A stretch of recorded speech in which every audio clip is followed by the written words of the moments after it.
The twin suns burned above the desert city of Kareth Prime, turning the sky into a golden storm of heat and dust. Traders shouted, engines roared, and strange alien creatures moved through the marketplace with glowing eyes and metal collars. But in the center of it all stood a single cage, and inside that cage sat a girl no one dared to look at for long. She was not like any alien the crowd had seen before. Her skin shimmered faintly like silver touched by moonlight, and her hair flowed down in waves that caught the light like liquid fire. Her eyes, bright emerald green, seemed to see through people. It was said that if she spoke your name, your heart would stop. That was why they called her the Wild One, the cursed alien girl from the forbidden world of Sereth. The auctioneer, a thick-skinned creature with 4 arms and a broken voice box, slammed his staff against the platform. His voice echoed through loudspeakers, announcing that the bidding for the dangerous prisoner would begin. Around the platform, hundreds gathered, smugglers, bounty hunters, and slavers, but none dared to raise a hand. Everyone had heard the stories, how she had destroyed an entire ship with her scream, how her touch could melt armor. In the shadows stood a human mechanic named Eli Ward. His clothes were dusty, his hands covered in oil. He wasn't rich or famous, just another drifter fixing engines to survive. But his eyes were sharp, curious, and strangely calm. He didn't believe in ghost stories. He believed in machines, logic, and choices. And something about the alien girl in that cage didn't look like a monster to him. She looked broken, like someone who had already lost everything. The crowd murmured as the price dropped lower and lower. Still, no one moved. The alien girl lifted her head slowly. Her gaze swept across the crowd, and for a moment, it met Eli's. Her expression didn't show anger or hate, only a quiet, tired sadness. It was the look of someone who didn't expect mercy anymore. A chill ran down Eli's spine. He didn't understand why, but he felt it. A spark, a pull, something human inside that alien stare. The auctioneer shouted again. No takers? Then she goes to the labs. The word labs made her flinch. Eli noticed it. He had seen that fear before, on rescued animals taken to dissection tables. Before he could think twice, his hand went up.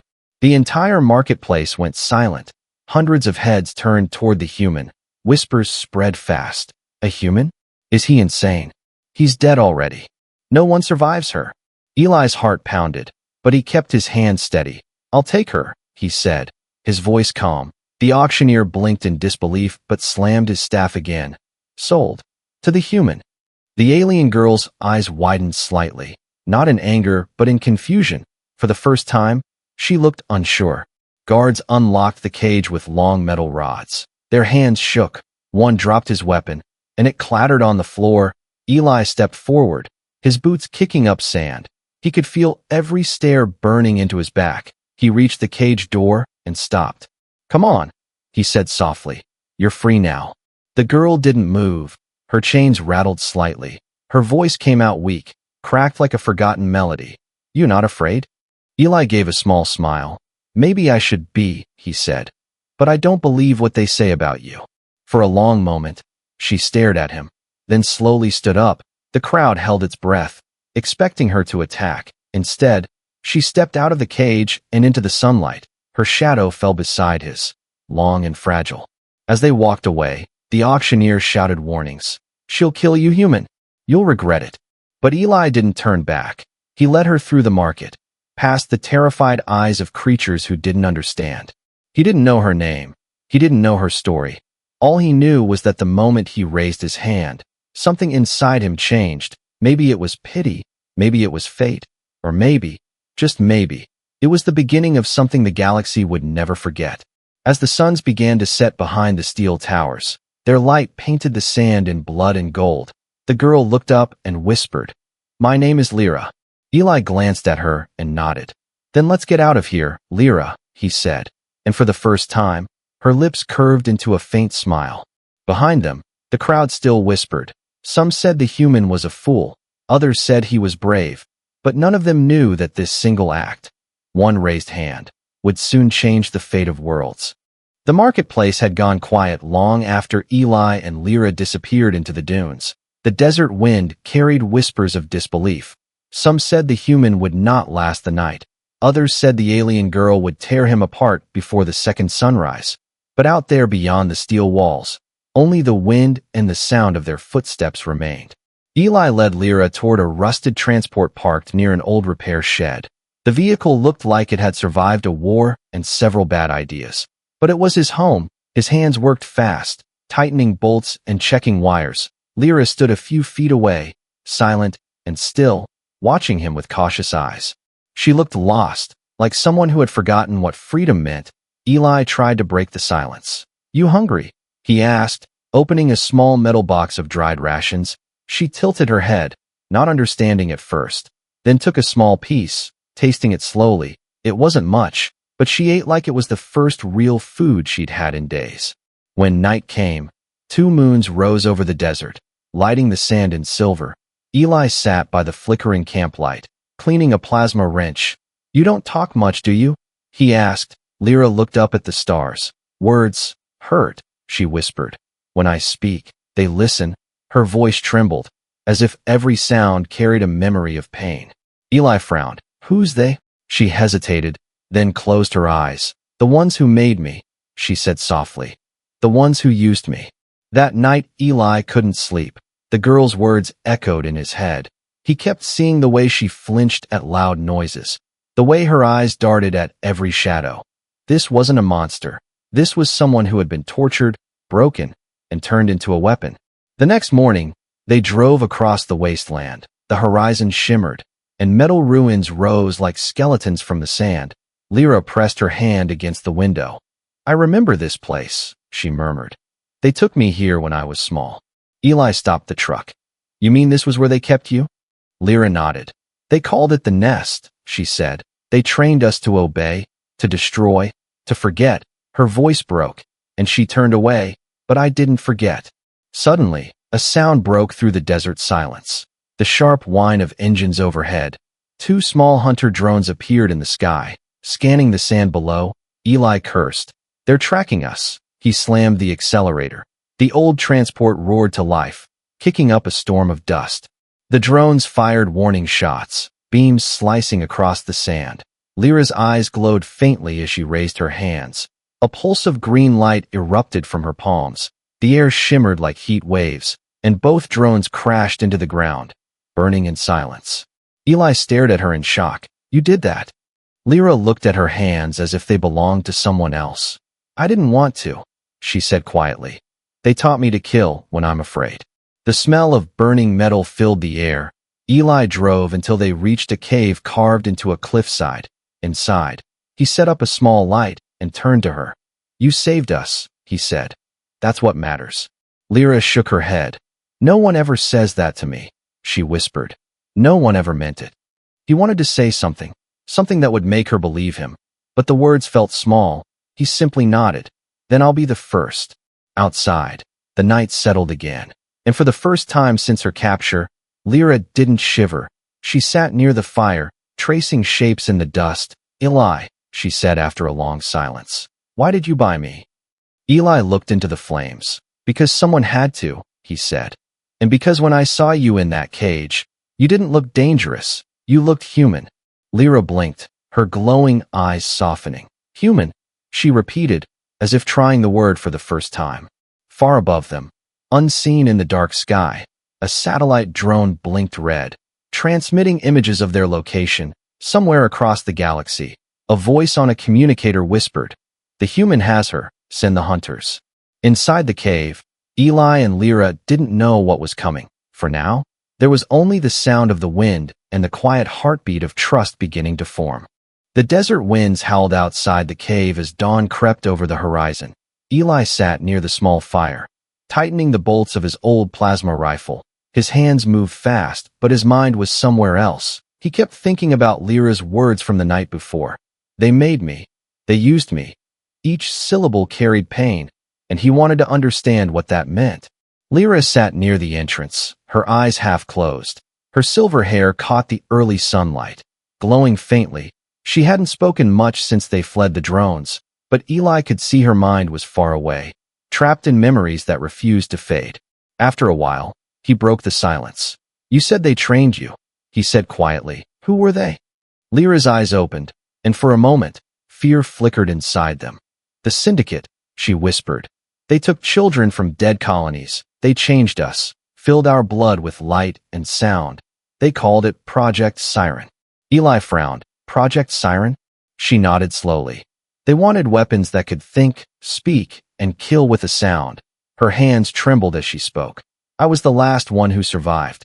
The air grew still. Eli didn't know what to say. He looked at her and saw more than an alien. He saw someone who had been broken and rebuilt by cruelty. You're not a weapon now, he said softly. You're free. But Lyra shook her head. They never stopped watching, she said. Even now, I can feel it. She pressed her hand against her neck where faint lines of silver light pulsed beneath her skin. There's a signal inside me. It calls them. Eli's chest tightened. Then we cut it out, he said. I can find it, remove it. He grabbed his tools, setting up his scanner, but Lyra stopped him, her voice sharp and frightened. If you touch it, it kills me. For a moment, neither spoke. The fire cracked softly between them. Eli sighed, leaning back. Then we'll find another way, he said. We'll keep moving. They traveled for hours that day, crossing abandoned roads buried in sand. Rusted ships lay half-sunk in dunes, silent reminders of old wars. Eli fixed the transport as it rattled over the cracked surface. Lyra sat beside him, tracing circles on the fogged window. At one point, she turned to him. Why do you help me? She asked. You could have left me there. Eli smiled faintly.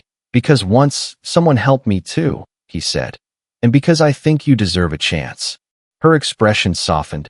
No one ever said that to me, she whispered.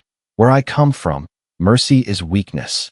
Then maybe that's what makes humans different, he said quietly. We care, even when it hurts. Before she could answer, the vehicle shook violently. A flash of light exploded in the distance, and the scanner on Eli's wrist started beeping. They found us, he said, slamming the brakes. A dark shape appeared in the sky. A hunter ship, its wings cutting through the clouds. Lyra's breathing quickened. It's them, she whispered. Her hands began to glow faintly. The same green light that destroyed the drones. Eli looked at her. Can you stop them? She hesitated. I can try, but it hurts. He gritted his teeth. Do it anyway. Outside, energy bolts rained down, shaking the sand like thunder. Lyra stepped out of the transport, the wind whipping through her hair. She raised her arms, eyes glowing bright as the ground cracked beneath her feet. A pulse of green energy burst outward, tearing through the air and striking the hunter ship. The ship spiraled out of control, crashing into the dunes with a fiery explosion. The blast wave knocked Eli to the ground. When he looked up, Lyra was on her knees, trembling. Her nose was bleeding silver, her skin flickering between color and light. He rushed to her side. Lyra, stay with me. She looked at him weakly. I didn't mean to, she whispered. They made me strong, too strong. Eli pulled her close, his voice firm. You're not what they made you. You're what you choose to be. For the first time, she smiled faintly. You talk like my father, she murmured. Eli froze. Your father? Lyra nodded slowly, her voice fading. He wasn't from Seraph. He was human. The words hit him like a pulse of electricity. A human? How is that possible? But before he could ask more, she lost consciousness in his arms. As he carried her back to the vehicle, he looked at the burning wreck of the hunter ship on the horizon. The syndicate wouldn't stop now. They would send more, stronger ones. He glanced down at Lyra's peaceful face, the faint glow beneath her skin fading slowly. She's not a weapon, he muttered to himself, tightening his grip. She's someone worth saving. The wind picked up again, carrying sand across the endless dunes. In the distance, red lights blinked in the sky. More hunters closing in, but Eli didn't care. He would fight, run, and fix anything to keep her alive. Because somewhere deep inside, he knew, saving her wasn't just about mercy anymore. It was about fate. The suns of Kerith Prime hung low behind the dunes, painting the sky in colors of fire. Eli drove through the endless desert, the transport engine coughing and shaking beneath him. Lyra slept beside him, her head resting lightly against the window. The faint light under her skin had dimmed, but not gone. It pulsed like a heartbeat, soft and fragile. Eli's mind spun with questions: a human father, an alien daughter, Experiments called Project Siren. None of it made sense, but one thing was clear. The syndicate wanted her back alive, or dead. He looked at her peaceful face and made a silent promise. "They'll never take you again," he whispered. By nightfall, the sandstorm began. Lightning flashed across the sky, turning dunes into golden waves. He guided the vehicle into a canyon of black stone where the storm's roar faded. "We'll rest here," he said. Lyra nodded weakly, still tired from using her power. Inside a small cave, they lit a fire. Lyra watched the flames with distant eyes. "They'll come again," she murmured. "They never stop." Eli handed her a cup of water. "Then we keep moving," he said. "I'll find us a ship. We'll leave this planet." She looked at him with quiet doubt. "Why risk so much for me?" she asked. "Because someone has to," he answered simply. "And because I think you're not the monster they fear. You're proof they're wrong about us." For a moment, she smiled faintly, the kind of smile that disappears as soon as it's born. Then her gaze hardened. "They fear what they created," she whispered. "Not me. The truth." Before Eli could ask what she meant, a sharp sound echoed through the canyon, metal scraping against stone. He grabbed his rifle and moved toward the entrance. "Stay here," he said. Lyra stood up, ignoring him. "No," she said. "They already found us." 3 figures stepped out of the shadows, tall armored hunters with glowing masks and syndicate symbols on their shoulders. One of them held a scanner that beeped the closer it got to Lyra. "Target confirmed." The leader said, his voice metallic. "Orders are to retrieve the subject alive. Eliminate the human." Eli aimed his rifle. "You'll have to try," he said. The first hunter fired. The blast hit the rock wall, sparks flying. Lyra's hands glowed green again, energy swirling around her fingers like stormlight. She released a pulse that sent the hunters staggering back. Eli rolled behind cover, firing quick bursts. One shot hit a hunter's chest plate, cracking it open. The others recovered fast, shooting back with red plasma bolts that scorched the stone. Lyra's power flared brighter, her screams slicing through the air. The energy tore through the canyon walls, shaking the ground beneath their feet. When the dust cleared, 2 hunters lay still, their armor melted. The last one dropped his weapon and backed away. "You can't hide," he said, his mask flickering. "She carries the key. The galaxy will burn because of her." Then he pressed a button on his wrist, and his body disintegrated into light, leaving only silence behind. Lyra fell to her knees, breathing hard. Eli rushed to her. "Lyra, are you hurt?" She shook her head. "No," she said softly. "But he's right. They'll keep coming." Eli helped her stand. "What did he mean, the key?" She hesitated, her voice low. "Inside me, there's a code, something buried in my blood. It was meant to control minds, armies, even planets." Her eyes filled with tears. "I didn't ask for it. I didn't want it." Eli placed a hand on her shoulder. "Then we find someone who can remove it," he said. "We'll find help."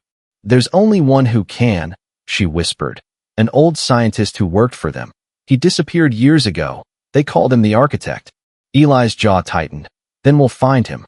They packed quickly and left the canyon before dawn. The storm had passed, leaving the desert quiet again, but the silence felt heavy, full of eyes. Eli could feel it. Drones, scanners, distant movement. They were being hunted by something bigger than soldiers. As they drove toward the northern cliffs, Lyra leaned against the window again, whispering to herself in a language he didn't know. Eli glanced at her. "What are you saying?" She looked at him, eyes shimmering. "A promise," she said, "that if I ever get free, I'll never let them use me again." Eli smiled faintly. "Then we'll make sure you get that chance." Far above, beyond the clouds, a massive syndicate cruiser drifted in orbit. Its captain watched the feed from the destroyed canyon. His voice was cold. "Send the Hunter Prime," he ordered. "If the human wants to protect her, he'll die with her." Back on the ground, unaware of the storm heading their way, Eli tightened his grip on the controls. The horizon glowed faintly with morning light, and for a brief moment, the world felt peaceful, but the hunt had only begun. The desert finally gave way to the mountains of glass, sharp crystal peaks that reflected the twin suns like fire. Eli guided the transport through narrow passes, the tires grinding over black stone. Lyra sat beside him, silent again, lost in thought. Each mile brought them closer to a name that had haunted her. The architect. The air grew thinner, colder, strange lights flickered among the cliffs. Old machines buried beneath the rock. These scanners, Eli muttered, checking his wrist display. They're ancient, but still active. Lyra nodded slowly. This place was one of the first labs, she said. He might still be here. They parked the transport in a cave and climbed higher on foot. The wind howled like a living thing, carrying the echoes of forgotten experiments. Eli looked around and whispered, "Feels like the mountain's alive." Lyra touched the wall, her eyes glowing faintly. "It remembers," she said. "The pain, the screams, the voices." After hours of climbing, they reached a metal door half buried in stone, covered in strange symbols. Lyra placed her hand on the panel, and it flickered to life. A mechanical voice said, "Welcome back, Subject 01. Eli looked at her, shocked. 01. She didn't answer. The door opened with a deep hiss, revealing a long corridor lined with dark glass.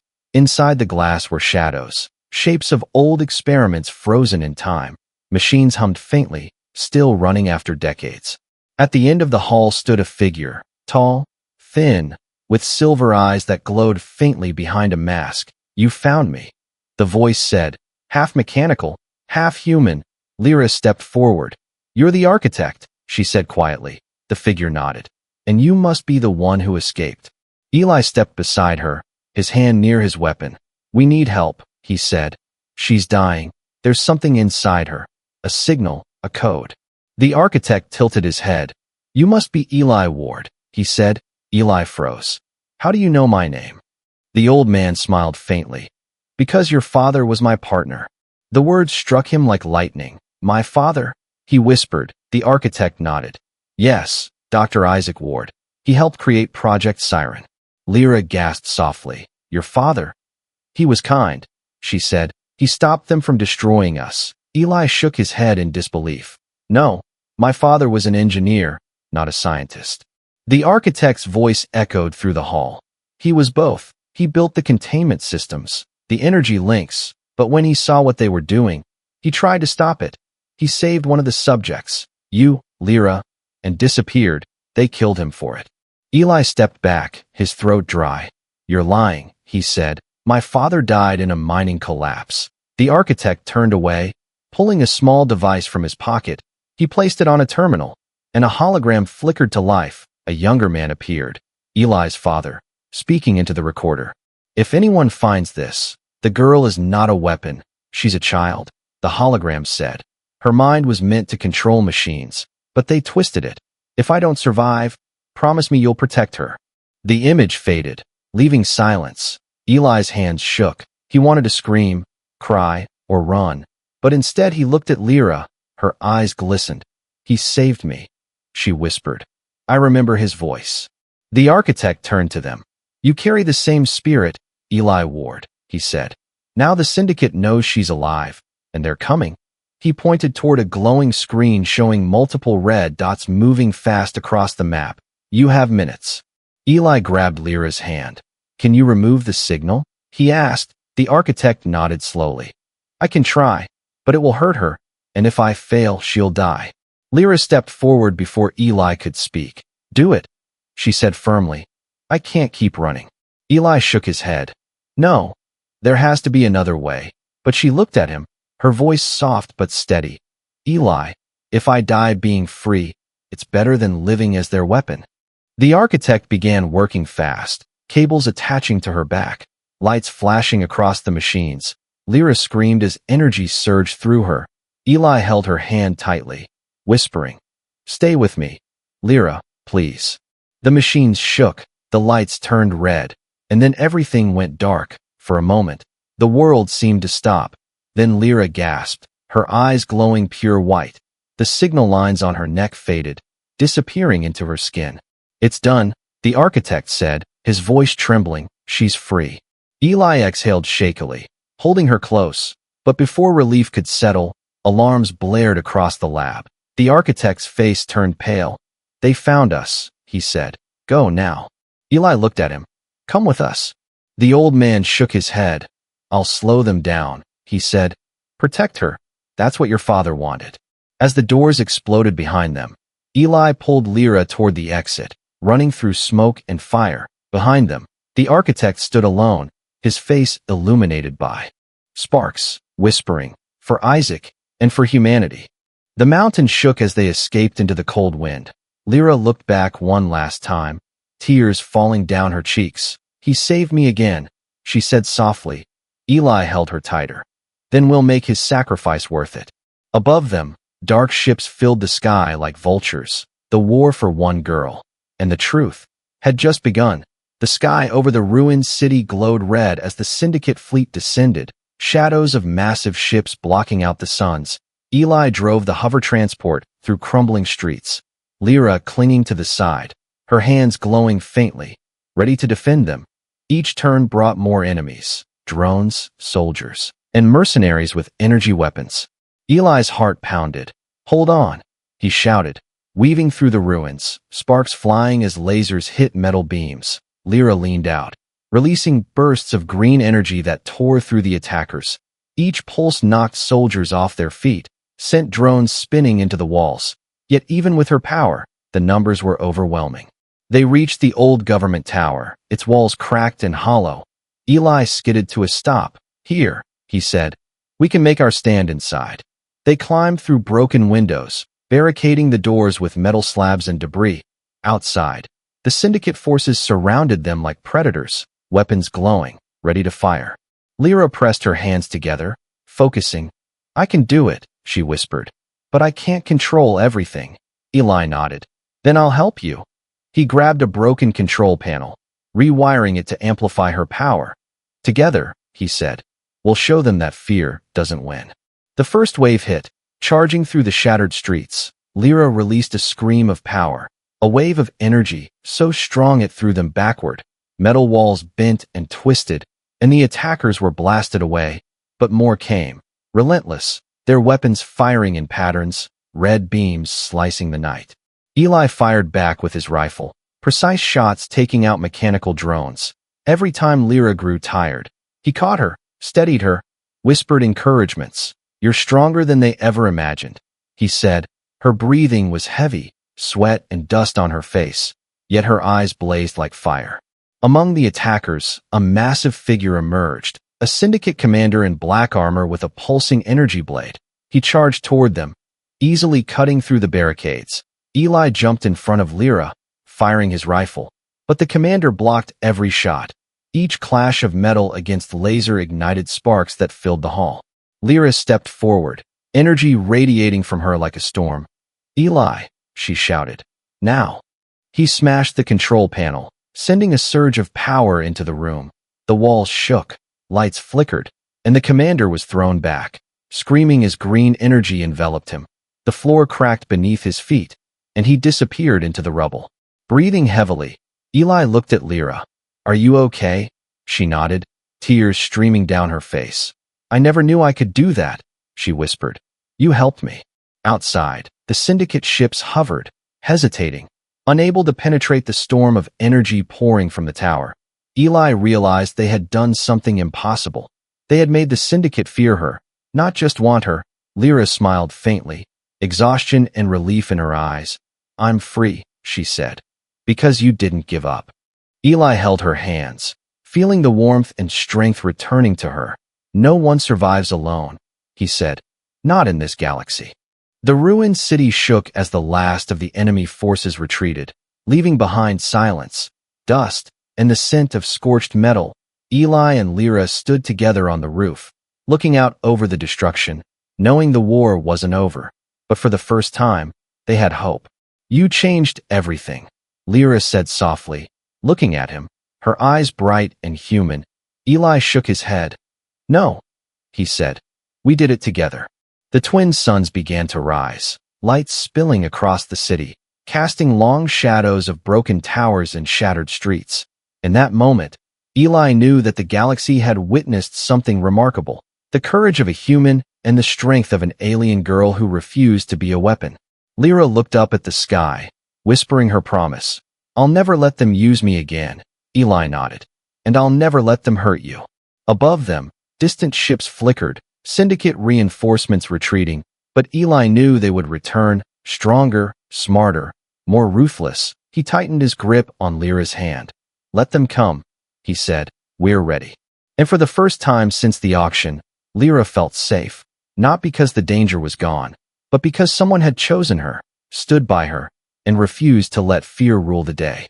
The twin suns rose over the horizon, casting gold and silver across the ruins of the city. Eli and Lyra stood together on the highest tower, looking out over the streets still smoking from the battle. The wind whipped through their hair, carrying the scent of dust and metal, but for the first time in weeks, the world felt quiet. Below them, the syndicate forces regrouped, dark ships hovering at the edge of the sky. Eli tightened his grip on Lyra's hand. "They'll come back," he said. "We need to move." Lyra nodded, her eyes glowing softly. "I'm ready," she whispered. "I'm no longer afraid." They descended the crumbling tower, stepping carefully over debris. Every shadow could hide a soldier, every corner a trap. But Eli's mind was calm, his focus sharp. He trusted Lyra, and she trusted him. That trust gave them strength beyond any weapon, beyond any fleet. As they reached the transport, distant alarms blared. The syndicate was sending reinforcements, faster, stronger, more deadly than before. Eli started the engine, the hover transport humming with power. Lyra placed her hands on the sides, energy crackling around her fingertips, ready to defend. The first wave arrived, dozens of ships swooping down, drones firing plasma, mercenaries raining bolts of energy. Eli navigated the vehicle through the narrow streets, dodging, weaving, sparks flying as the city's ruins lit up. Lyra released bursts of green energy that tore through drones and soldiers alike, each strike precise, controlled, beautiful in its power. Suddenly, a massive syndicate commander appeared, towering above the others, cloaked in black armor with pulsing energy lines. "That human will die," the voice boomed, "and the alien will return to us." Lyra's eyes blazed. She stepped forward, her hands glowing brighter than ever. "Not today," she said, her voice echoing like thunder. Eli raised his rifle, firing alongside her, each shot hitting drones that dared approach. The commander lunged, energy blade swinging, but Lyra's pulse flared, a wave of green light ripping through the streets, sending the commander crashing into the remains of a building, broken but not defeated. The battle raged, the city shaking beneath the force of their fight. But Eli and Lyra moved as one, a rhythm born of trust, courage, and sheer determination. Soldiers fell back, drones exploded, and the syndicate's fleet began to retreat, fear evident even in the most hardened of their eyes. Finally, the last drone fell, the streets quiet except for the wind and the distant hum of retreating ships. Lyra sank to her knees, exhausted but alive. Eli knelt beside her, holding her hands. "You did it," he whispered. "We did it." Tears ran down her cheeks, mixing with dust and sweat. "I'm free," she said softly. "I'm really free." Eli smiled faintly. "No one will ever cage you again," he promised, and in that moment, she believed it. The ruins around them told the story of what had been, broken towers, scorched streets, and melted drones. But they also told the story of hope, courage, and the power of one human who refused to let fear rule the day. Eli helped Lyra to her feet, and together they walked through the quiet city, their shadows stretching long under the twin suns. A voice crackled from a distant communicator, syndicate leaders reporting defeat. Eli ignored it, focusing on Lyra, her hand in his, the warmth of trust stronger than any weapon. "The galaxy will remember this," she said, looking up at the sky. "It will remember the human who chose to fight for me." Eli shook his head. "No," he said softly. "It will remember what we did together." For days, they traveled across the planet, avoiding patrols, resting when they could, learning about each other, laughing quietly when the sun painted the sand gold. Lyra discovered joy in small things, the taste of water, the sound of wind, the feeling of someone choosing her, not fearing her. Finally, as they reached the cliffs overlooking the endless desert, Lyra turned to Eli. "Where will we go now?" she asked, eyes bright, yet calm. He smiled. "Anywhere the stars take us," he said.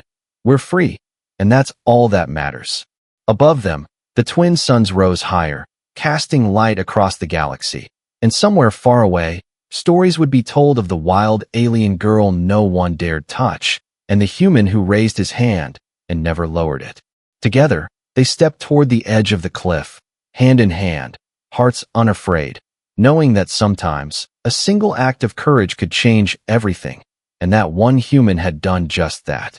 The wind carried their laughter, soft but strong, across the desert, and the legend of Eli and Lyra, the human and the wild alien girl, began to spread across the stars.